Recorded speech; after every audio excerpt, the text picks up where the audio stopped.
Ça fait 6 mois que j'ai arrêté le porno et ça a évidemment été une des meilleures décisions de ma vie. Je pourrais te parler de la dopamine et de la surstimulation, je pourrais te parler de l'altération de tes circuits de récompense et même des risques sur ta vie sexuelle et sur tes relations. Mais aujourd'hui, je vais plutôt te partager mon expérience en te parlant des 2 plus grands bienfaits qu'ont eu l'arrêt du porno sur ma vie. En commençant tout de suite par le premier, arrêter le porno fait drastiquement augmenter l'estime de soi. Ceux qui en ont déjà consommé savent très bien de quoi je parle, le porno est une des drogues les plus puissantes qui existent. La plupart des drogues imposent une contrainte à leur utilisateur. L'alcool et les cigarettes sont relativement chers. Les drogues dures sont illégales et peuvent être compliquées à obtenir.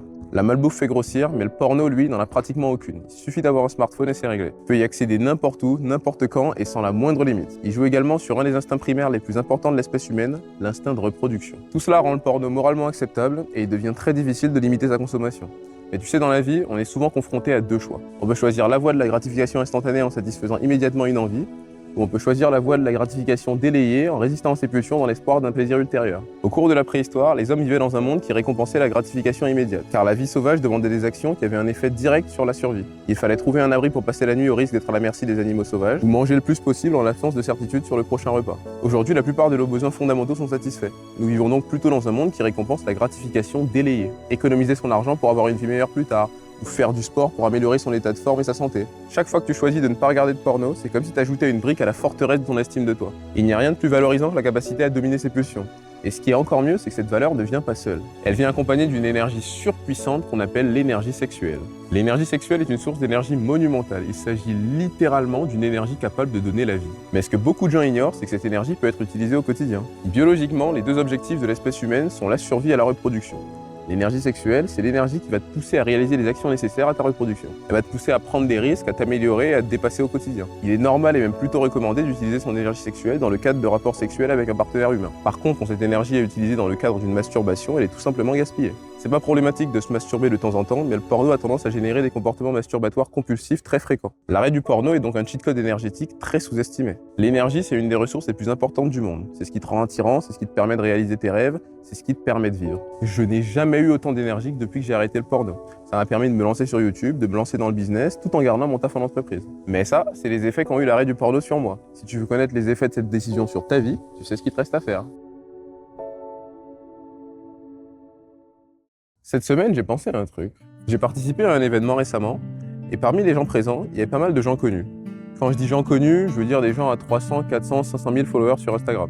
Je suis très sensible aux sentiments. J'arrive assez facilement à ressentir les sentiments de mes interlocuteurs. Et vous savez, j'ai ressenti pas mal de négatifs ce soir-là. Beaucoup d'addiction, beaucoup de dépression, beaucoup de manque. Et de toutes les personnes présentes, la seule dont j'ai senti émerger un peu de bonheur était tétraplégie. En préparant cette vidéo, j'ai pensé à Terry Crews. Je pense que tout le monde le connaît, mais si vous ne le connaissez pas, allez vite regarder Brooklyn Nine-Nine. C'est un excellent acteur américain, il a une super personnalité, il a une famille aimante, il a une carrière accomplie, il a énormément d'argent. En apparence, on a l'impression qu'il a la vie parfaite. Sauf qu'un jour, il a sorti une vidéo où il a annoncé qu'il était addict à la pornographie et que c'était en train de complètement ruiner sa vie.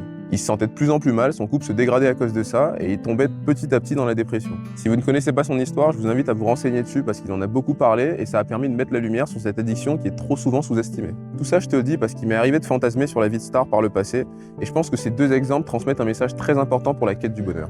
Ne fantasme pas sur les autres. T'as aucune idée de ce qu'ils ont dans la tête, t'as aucune idée de ce qu'ils traversent. T'as aucune idée des souffrances qu'ils ont dû endurer pour en arriver là. J'ai envie de te dire que tu fantasmes sur un résultat, mais c'est même pas vrai parce que t'as aucune idée de ce qu'est ce résultat. Des présentateurs télé, des sportifs professionnels, tes superstars préférés, ils sont constamment sous drogue, ils font des allers-retours en désintox et certains sont aux portes du suicide. Je vais citer Lil TK, c'est un rappeur américain et il a dit un jour en live sur Instagram, pense à tes rappeurs préférés, tu t'en rends pas compte, mais t'es plus heureux qu'eux. Tout le monde veut être une star, mais personne ne connaît vraiment la vie des stars. La seule vie sur laquelle tu devrais fantasmer, c'est sur celle que tu as aujourd'hui.